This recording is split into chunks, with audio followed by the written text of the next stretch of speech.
আজকে আলু দিয়ে পাখির বাসা বানাবো। তার জন্য সেদ্ধ করা আলু গ্রেট করে নিয়েছি। এখানে পেঁয়াজ কুচি দিয়েছি, গরম মশলা দিয়েছি, ধনে গুঁড়ো, জিরে গুঁড়ো, ভাজা মশলা, হলুদ গুঁড়ো, কাশ্মীরি লঙ্কার গুঁড়ো, একটু হিং আর একটু চাট মশলা, এগুলো দিয়ে সব একসঙ্গে এগুলো মেখে নেব।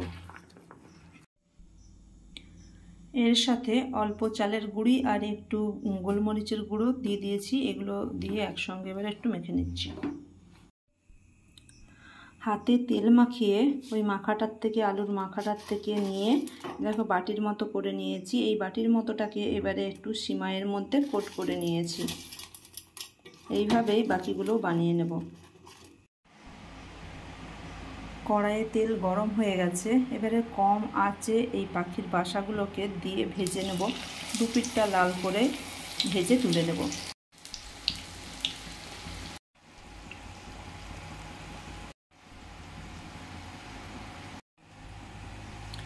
এখানে পাখির ডিম তৈরি করার জন্য, তার জন্য গ্রেট করা আলু, সেদ্ধ করা গ্রেট করা ডিম, একটু কর্নফ্লাওয়ার, একটু হলুদ, একটু গোলমরিচ, একটু নুন আর একটু চাট মশলা দিয়ে দিয়েছি। দিয়ে এইগুলো একসঙ্গে মেখে নিয়ে এগুলো বল তৈরি করব।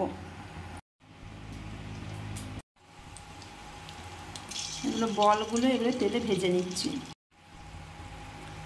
বলগুলো ভাজা হয়ে গেছে, এবারে এগুলো তুলে নিচ্ছি। বাটিগুলোর মধ্যে সস দিয়ে দেবো আর তার উপরে দেখো এই ডিমগুলো দিয়ে বসিয়ে দিচ্ছি। দেখো কি সুন্দর লাগছে। ভিডিওটা দেখার জন্য ধন্যবাদ।